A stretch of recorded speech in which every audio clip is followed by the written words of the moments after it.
This LOS is describe the balance of payments accounts, including their components. The balance of payments, balance of payment components. First, we're going to look at the current account, and the current account can be decomposed into 4 sub-accounts. The first is merchandise trade, which consists of all commodities and manufactured goods that are bought, sold, or given away.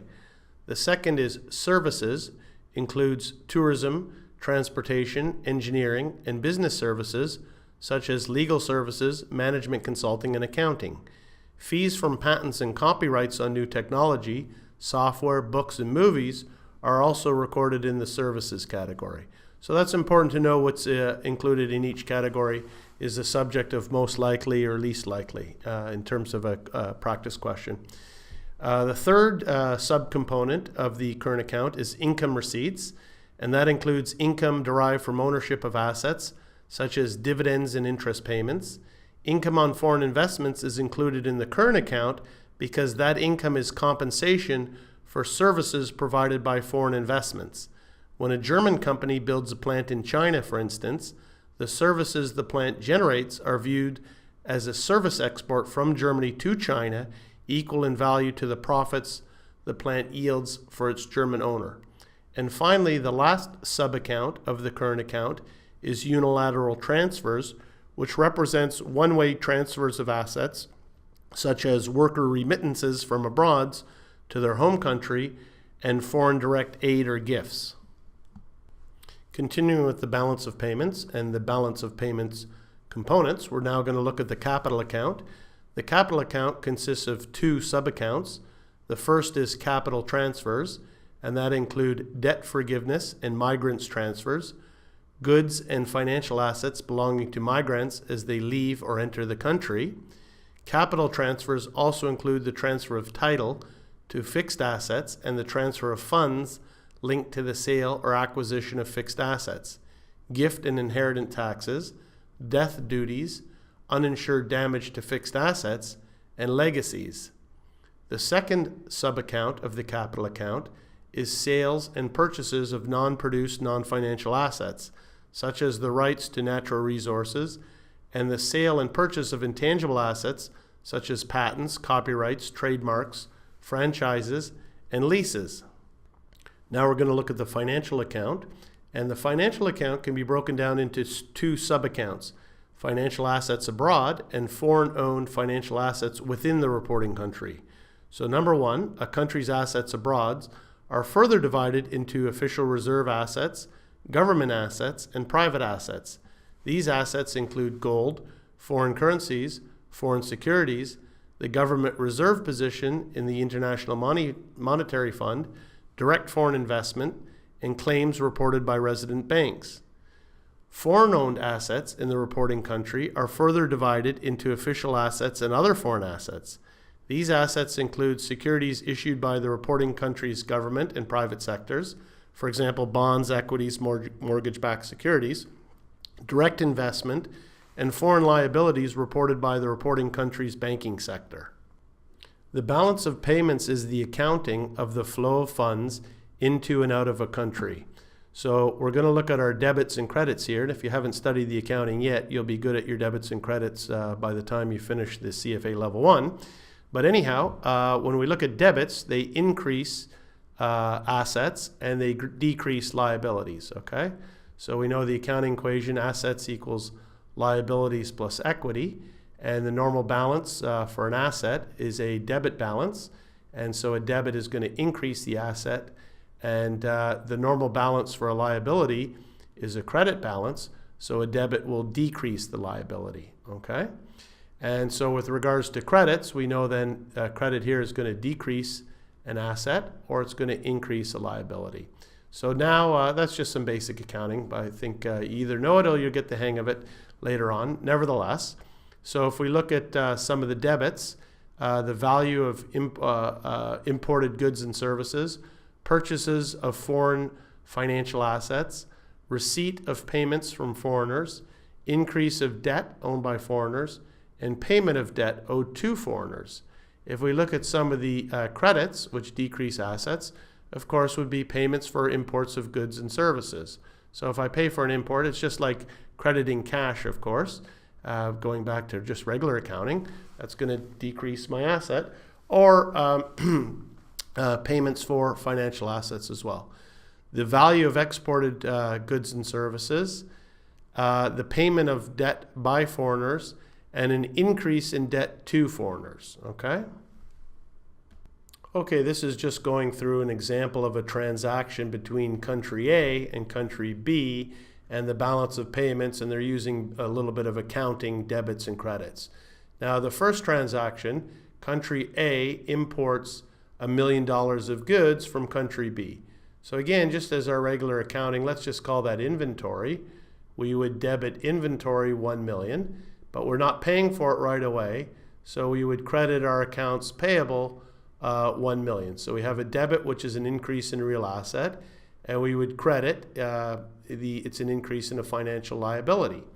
Then at the end of, when the payment terms are due, 90 days, for example, we would, I'm just going to keep this over here, the accounts payable, we're going to debit the accounts payable, the million, okay? So you can see I have no balance in my accounts payable anymore. And what would I would credit? I would credit my cash, okay? My 1 million, and that's decreasing the financial asset, the cash. So that's just a regular accounting transaction. Debit the asset, credit the payable, debit the payable, credit the cash, okay? And so I think, if you haven't studied the accounting yet and you're not good at your debits and credits, this will come to you by the time you've gone through the CFA program. Come back, recycle through your debits and credits here, okay? Now the same thing here for country B. You can see that they would, when they sold the goods, they would have an accounts receivable of 1 million, okay? And they would credit their inventory 1 million because they delivered to the country the decrease in the real assets. Then on December the 1st, they're going to receive the cash, so that's a debit of cash. It's always the opposite side of the transaction. Here is a credit to cash. Here's the debit to the cash. They receive the payment for the goods, and you can see what's the credit. Well, of course, it's the accounts receivable is going to be credited. It's the elimination of the claim for the goods delivered to country A. So by the way, accounts payable and accounts receivable are really just timing issues. The transaction was we've bought some inventory in country A and we paid for it. So country B, the inventory went down and they received the cash, okay? So don't be too intimidated by this. Just think through your debits and credits. It's just fairly easy transactions. But you can see how this could be twisted into most likely and least likely, increasing, decreasing debits and credits. That's why, by the way, I love my T accounts. It helps you keep the English straight with regards to the transactions.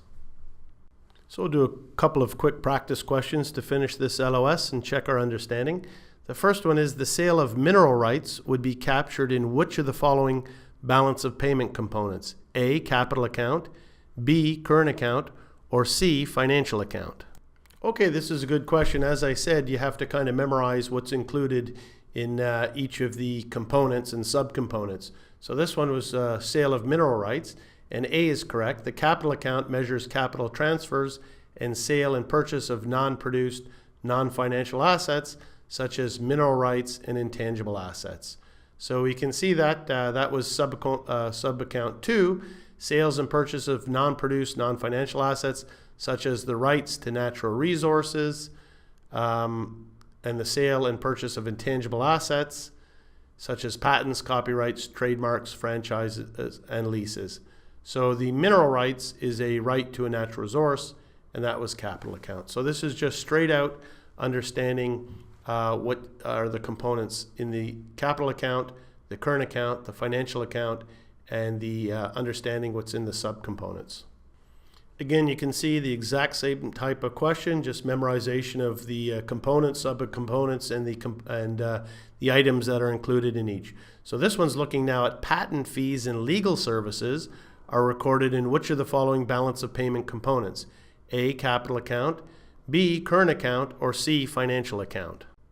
Okay, as I've said before, lots of memorization for the CFA Level 1, and it's a lot of lists. And if you either know it or you don't, If you know it, this question is really easy. Patent fees and legal services are recorded in the current account. So again, I've just copied and pasted the 4 subcomponents of the current account: merchandise trade, services, income receipts, and unilateral transfers. And you can see I highlighted there bold and green.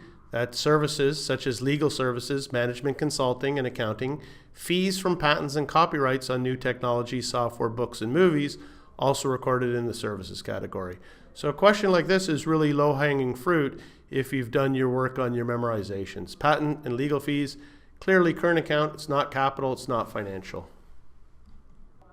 And one last practice question to finish this LOS with. During the most recent quarter, a steel company in South Korea had the following transactions. They bought iron ore from Australia for Aussie dollar 50 million. They sold finished steel to the United States for US dollar 65 million. They borrowed Aussie dollar 50 million from a bank in Sydney. They received a US dollar 10 million dividend from a US subsidiary, and they paid South Korean won 550 million to a Korean shipping company. Which of the following would be reflected in South Korea's current account balance for the quarter? A, the loan, B, the shipping, or C, the dividend? Again, that's just a question of memorizing the components and subcomponents, but this gave you a long list, 1, 2, 3, 4, 5 items, and you had to pick out which one of the would be reflected in the current account. And C is correct. The current account includes income received on foreign investments. The Korean company effectively exported the use of its capital during the quarter to the U.S. subsidiary, and the dividend represents payment for those services. And that's the last slide for this LOS. Thank you.